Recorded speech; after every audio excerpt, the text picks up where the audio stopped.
Welcome to the Backroads Bill podcast. I'm Ben, and today we are talking about trikes, which you may remember from your youth before you learned to ride a bicycle. Many people started on trikes because there's no balancing that you have to worry about.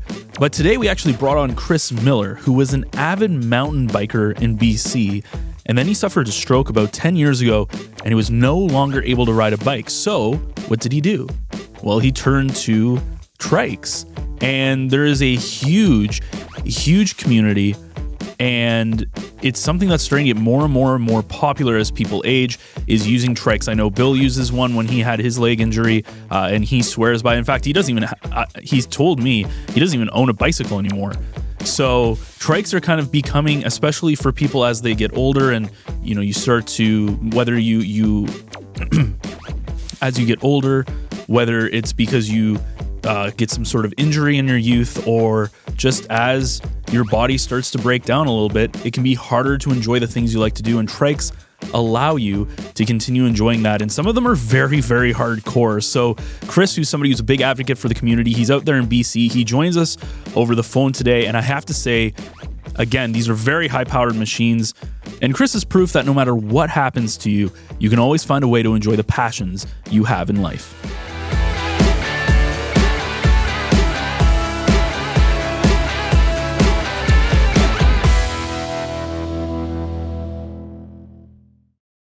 So today on the podcast, we are pleased to be joined over the phone, all the way out on the West Coast, Chris Miller. Chris, how are you doing? Excellent. Bill, you wrote a fantastic story on Chris that came out in Timmins today on May 4th. So that'll be the week before this airs.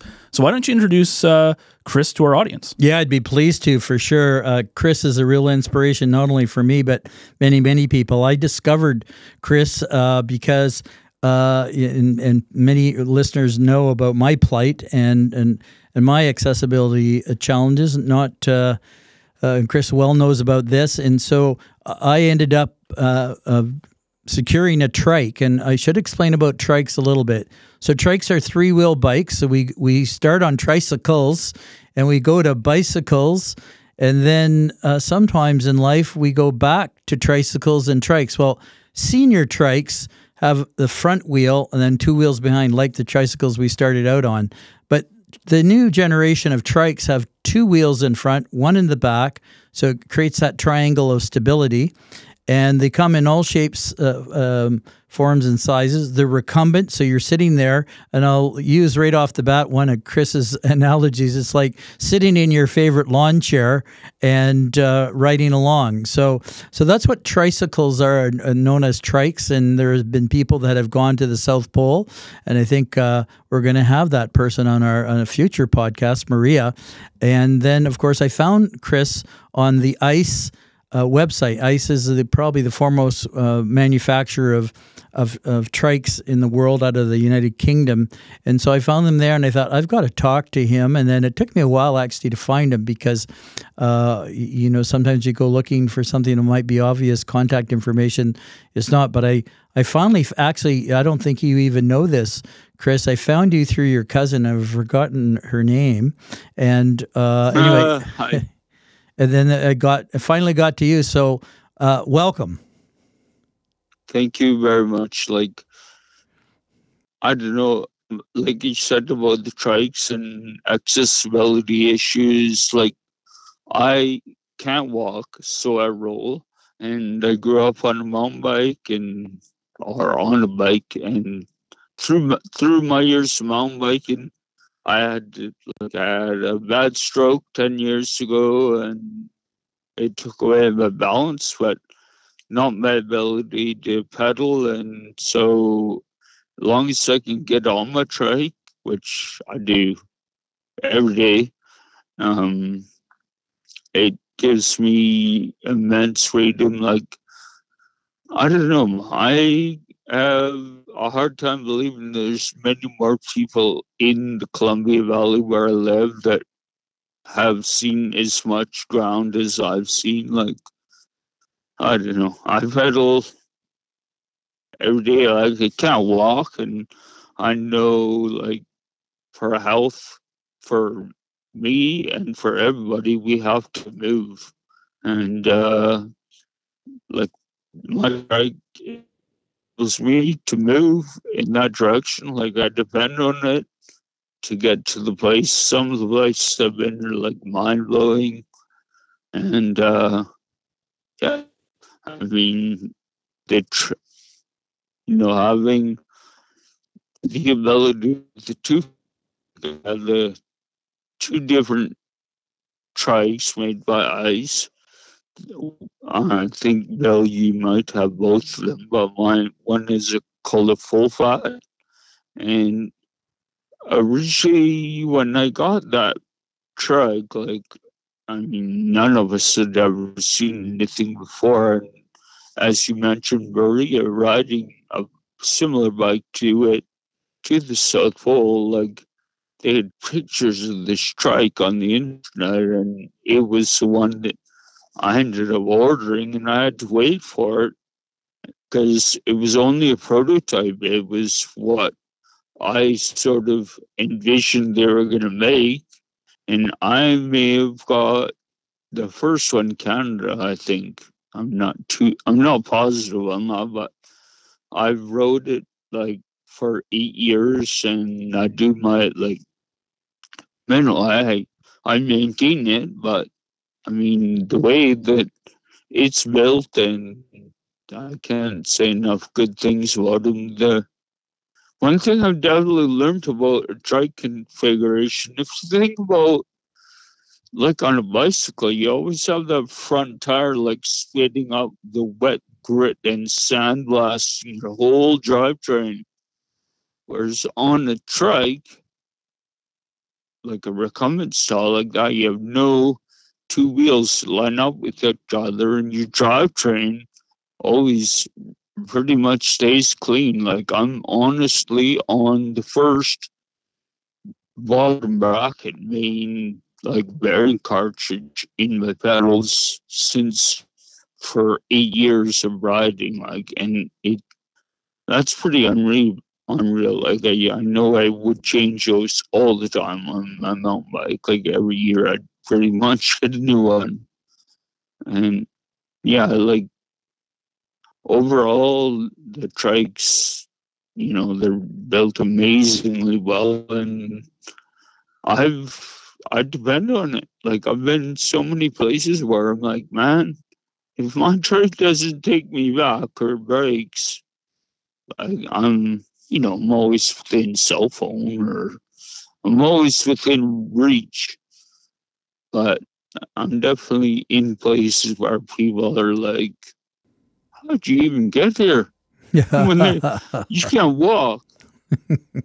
Well, that's a good segue. I remember getting on the trike the first time at Hamilton Trikes in Hamilton, Ontario, and just knowing that feeling of elation that I think in my story I said it was the price of liberation on the back roads, and how I felt. But can you take us back to when that full fat bike finally arrived and you finally got on it for the first time after being an avid mountain biker and racer and things? But how did you feel that first time? I know how you feel today, but how did you feel back then? Honestly, I think free. Like, I mean, basically, I had a stroke and I could only like access pretty much paved roads, and that trike enabled me to get like on all the dirt roads, and it has its limitations being three wheels, and being wider, but man, around Revelstoke, like there's so many old roads around the valley and trails that I can access. Like if people knew like basically what there is around here, that it's just, for me, I don't go that fast, but and I make over hours around the valley every day, and like yeah, the access it's given me, like to get on that trike and get back off the pavement and into nature. It's kind of, it's hard to explain. I'm listening to you right now, and I feel the same way. Tell us about how you use your trike in your day-to-day life. I know you like riding, but do you use it for other purposes, just to get from A to B, like to school? Chris is an educational assistant, so do you use it that way as well, Chris? Well, funny enough, like the other day I used, because now I'm doing that education system work in elementary school, and on Monday mornings, the teacher that I'm assisting always brings the class into the forest on these trails that I always go, and they kind of have an outdoor classroom. So it enables me to participate in that and get to those spots. And I'm, I mean, really, yeah, I do use it. It just depends on where I'm going and what the conditions are like as to which trike I use. Like, you know, the the full flat is probably my most universal bike. It's taller, so it's really easy, like, to sit. I mean, it's a bit awkward straddling over the drivetrain, but the seat is a real comfortable height that you can, so basically, like, like I say, my analogy is put some pedals in your launcher and pedal it wherever you want. And it's kind of like that. Like, you sit back in a real comfortable chair, and I can go, like, either, for miles, or I use it camping, like, sit in and I can get around the campsite. And I've used it, I load it up and go on, like, multi-day, like, camping, cycling through the Kettle Valley rail trails are perfect in BC. Like, I don't know, some days, like most days, ride around 40 kilometers. And then, like, we'll do like 3 or 4 days consecutive like that. So the amount of ground that you see in like 100 kilometers to southeastern BC or central BC is just mind blowing. The different vegetation you go through, and yeah. Yeah. And so, Chris, speaking of trails and stuff, on Mount McPherson, they built a new trail for you called Miller Time. So why don't you tell us a little bit about how that came to be, and what that means to you to have something so important to you get named after you? Well, I was very fortunate to have good friends on the Rebels Oak Cycling Association at the time that the trail was built, which I think it was ready like in 2018 is when it opened up. But, like, I built mountain bike trail and maintained mountain bike trails around Revelstoke, and like, friends kind of talked to me. They told me they planned on building this trail that was successful, and what I needed to be included in the trail and how I could ride it. And I don't know, it's a great honor for me to have a trail with my name, and it's one that I can ride and enjoy. Like, being back on McPherson, but for me, the biggest gratitude I have is, seeing, like, the little kids on run bikes, and parents, like, families can be introduced to mountain biking on Mount McPherson. And I know, like, so many kids that I do education system work have, like, kind of, they get their introduction to riding that trail, and now they're riding, like, the trails all around McPherson. And so, they're all, people, like I say, beginner riders get their introduction to riding and a person that way, and it's such a great trail for all to enjoy and enjoy the magic of being free in the trees, and yeah, it's spectacular. Do you know other? Makes me want to go ride it right now. Yeah, I was just thinking about. I was just thinking about myself riding. I rode yesterday, and but do you know others that ride trikes? And do you know able-bodied people that ride trikes? And what do they think about trikes? And again, in this, because we're on the podcast, again for listeners, again we have two big front tires and the one in the back. And we don't have handlebars. Our steering is kind of next to our hips, next to the sides of our body. Turning radius is a little tight, and extended right out in front from the middle of our, when we're sitting on the seat, is the drivetrain, so to speak. The front, the sprocket, and the pedals are kind of in front of us, inclined, I guess, a little bit. So, but have you? What do other people tell you that you perhaps that maybe try your trike or maybe you've converted to a trike? You know, honestly, like I have a couple of friends with, like, you know, they're not real elderly, but like they're getting past. They have balance issues, and I'm like, man, you gotta like try my trike. And I know one of my friends is buying the trike right now because she started it, and there's not.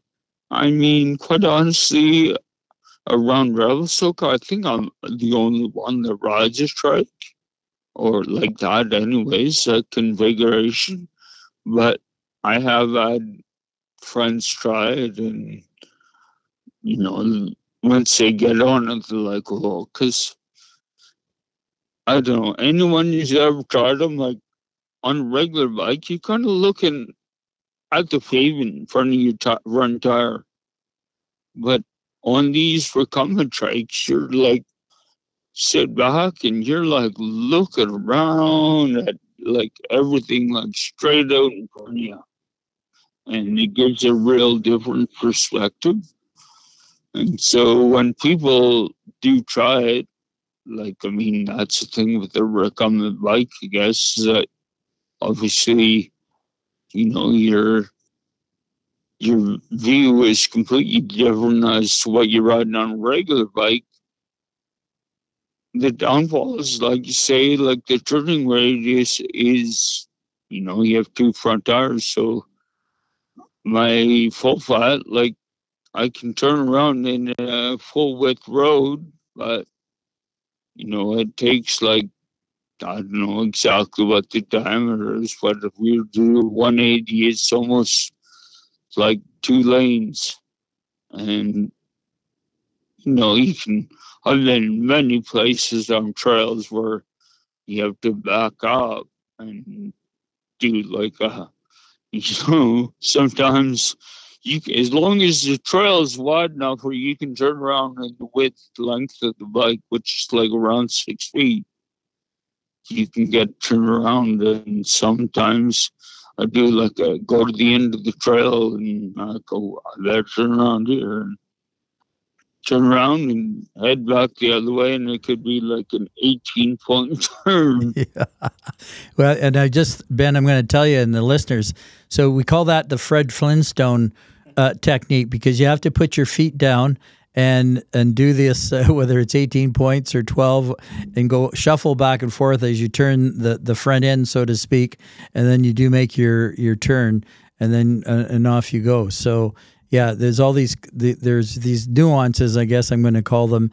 I know for myself, I will never ride a conventional bicycle again. I would never be able to swing over my leg, and so adapting to the trike has been so easy too, because it gives me everything I could do before, and sometimes I think even more.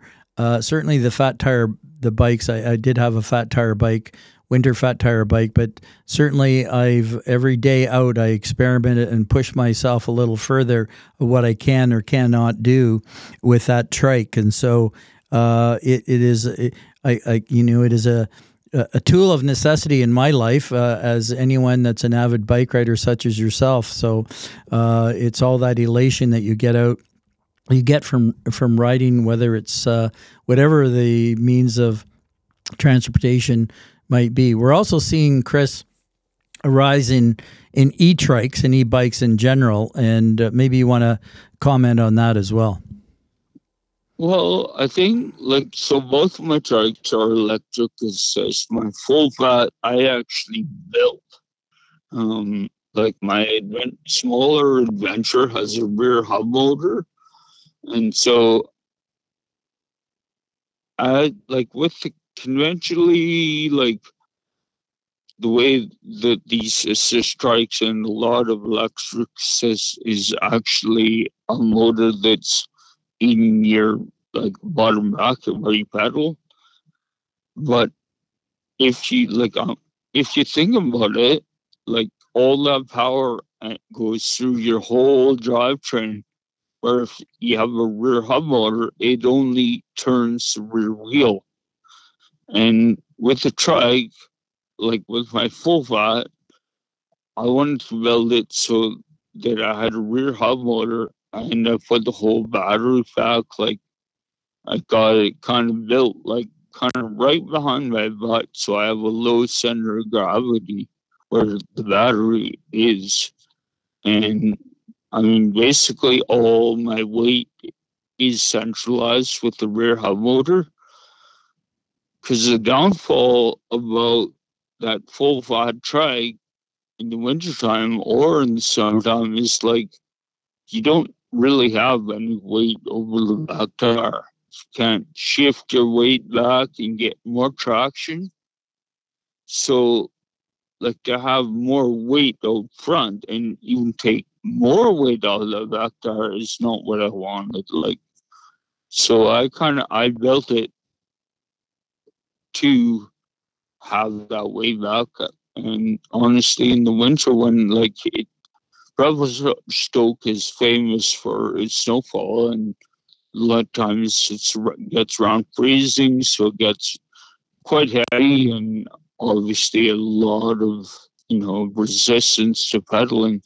So having that electric assist is a complete game changer as far as the being able to pedal down the sidewalk or across the windrow that the grader leaves or whatever. If I need a little bit more power, I just give it a little bit more power, and it's it's like riding a monster truck. Sometimes you just go through. Yeah, people come up most recently because there's not many trikes around here as well. But I know when people come up and look at my trike, usually the comment is that's a serious looking bike because it looks like a monster machine or one of those trucks that do jumping over the other things at exhibitions and things. Monster trucks? Monster trucks, yeah, I guess what they are, because these are monster bikes, but it's certainly a way to get around. In fact, just before I got to the studio, a friend called and explained she fell off her road bike. She's an avid bike rider, and she was distraught, and she's going to have a 5-hour operation, have plates and pins put in her elbow. I did not say to her today, because she was just got this news back from the hospital and she's headed that way, is that eventually a lot of us, for all kinds of reasons, will end up on trikes. And I mean, maybe you might want to comment too, Chris, about the future of trike riding. Man, my little trike, compared, I kind of liken the two. One's a big, a Toyota truck or whatever, go anywhere, the full flat, and my little adventure is riding a pedal powered go-kart. It's so it, I don't think it's not meant to go fast, but it's so efficient. It rolls so easy. For people to get on it, they decide to go on a trike, and like I can't. They're amazing on the pavement. Like, you have a, it's not the big wheel go fast road bike, but they're just as efficient. Like, they pedal really well. Like, I pedal my adventure up Mount Revelstoke, definitely a few times a week. I kind of follow the snow melt up the parkway as it goes in the spring melt, and yeah, it's incredible. They do, like, I see lots of road bikes, and I get passed by road bikes, but they're definitely not as fast as a big wheeled road bike, but they're, they roll efficiently very well, and yeah, it's quite impressive how well it goes. So, Chris, with trikes kind of becoming more popular in the recent years, what are, for somebody who doesn't know anything about them or wants to get involved with them, are there certain roadblocks right now? No pun intended, but any certain roadblocks with, obtaining one, or what you have to deal with maybe in maintenance or anything like that? Is there any advice you'd give anybody? I would think, like, maintenance-wise, like, you are going to have less maintenance on a trike because that drivetrain isn't getting dirty like it does conventionally on a bicycle. Like, as far as,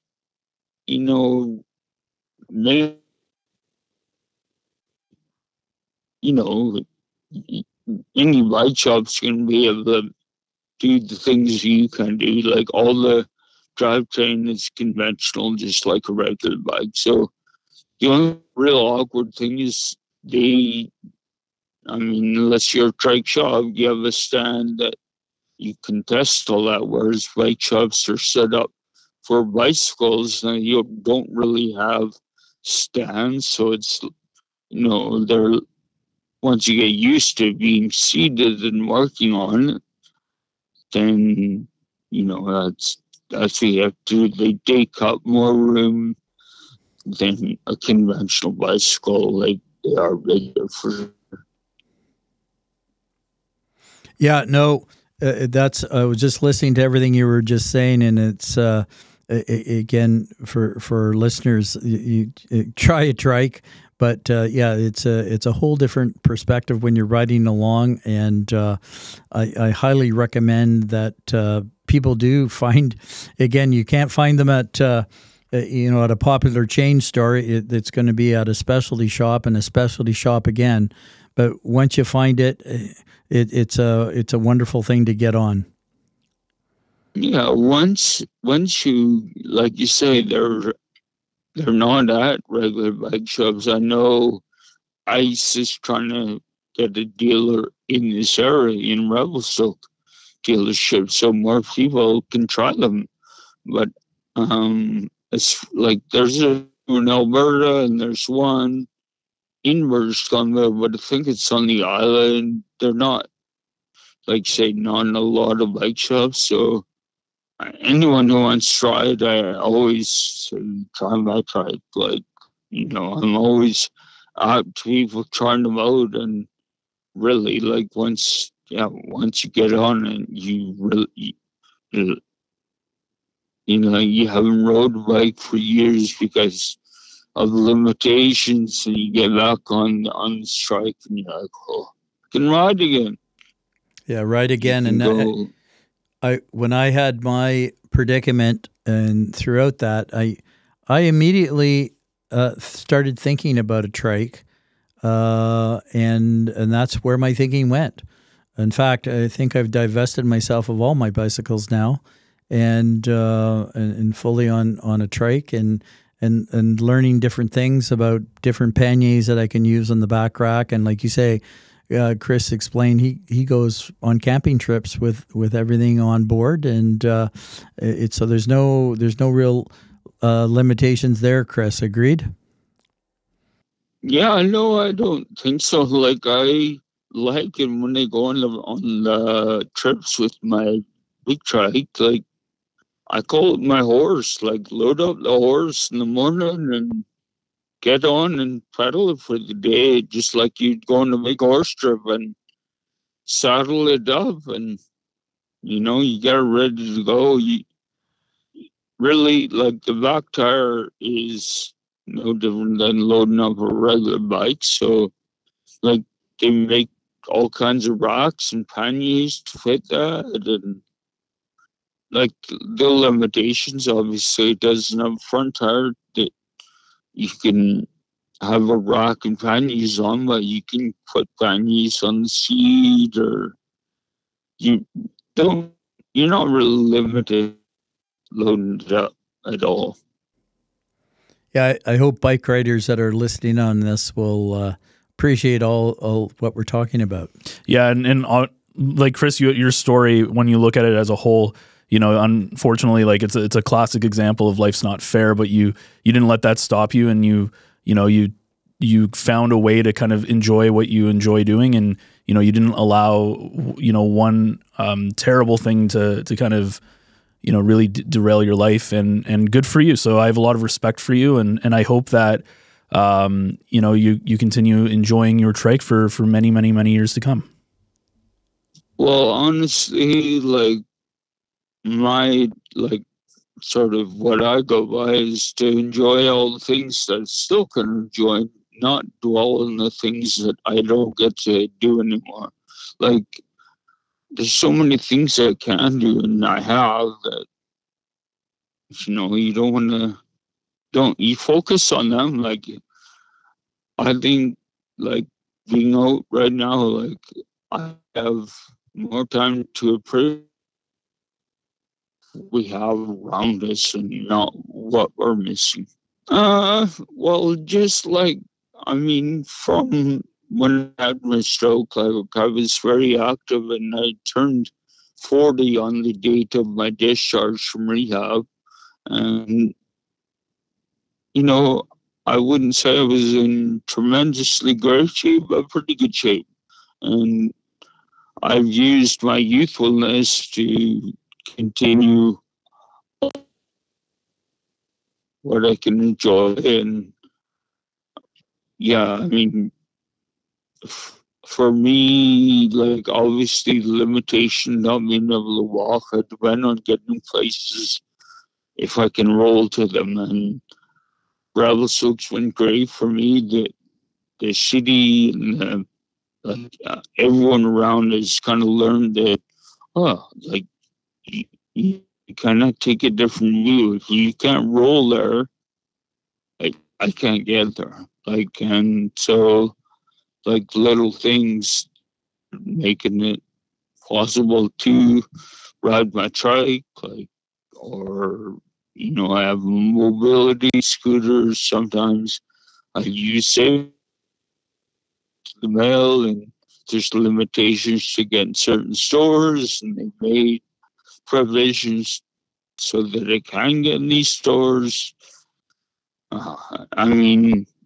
A small town like Revelstoke is, they have, less area and to look after. They have obviously still vast that do look after, but they, snowfalls and snowplows and graders and sidewalk machines, and the city plows sidewalks. They know where I can go on my trike and where I can't go, so they'll open it up. Like, I've had graders and loaders and whatnot see me on my trike, and they're like, "Oh, he can't get there on wheels," so they plow it so I can get there. Like, it's incredible. Before we wrap up, Bill, anything you want to end with? Yeah, we're going to roll on out of this podcast, that's for sure. But Chris is an inspiration, as I said, right from the get-go, and a role model. And my last words to everyone, keep on triking. Big thanks to Chris, who was a joy to talk to. And right after we recorded, he sent us, both me and Bill, a picture of how he was spending the interview, which was this beautiful mountain lake vista, which I'm going to be honest, is a lot better of a view than what you would get here in the studio. So very, very jealous. You did hear Bill and Chris actually mentioning Maria. That name came up a couple of times in that interview, and she is someone who maneuvered in the South Pole actually using a trike, and we are hoping to get her on the program to talk about her story and her journey near, hopefully, the end of June, early July. Once she frees up, she has a very busy schedule, but she has said she wants to come on, so hopefully we'll get her on in the next month or so. And of course, if you enjoyed this episode and want to hear more great stories of the outdoors, interesting places in Ontario, and great stories of the people who lived some crazy experiences, we're talking people who paddled from Winnipeg to the Amazon. We have people who've traveled all over the world exploring. If you want to know more about the history of some of the places in Northern Ontario, there is just a lot of stuff and a lot of very interesting folks that we've had the pleasure of being able to talk to on this program. You can find all of those episodes of the Backroads Bill podcast either on your favorite podcast player or over on NorthBayEcho.ca, with new episodes dropping every Wednesday morning. And if you want, of course, to find more local podcasts in the North Bay area, NorthBayEcho.ca is home to a bunch of different styles of listening, whether it's entertainment and personality with Cheap Seats, issues and important topics on the Echo Essentials podcast, which is, of course, based off the Echo Essentials newsletter, which you can sign up for on the website, or uncovering amazing people in our community and the stories that come along with it onto North Bay with Love. And of course, there are more podcasts on offer there as well, so make sure to check all of that again. That's NorthBayEcho.ca. And that about does it here for us. Thank you for joining us. And of course, come back next Wednesday for another Backroads adventure.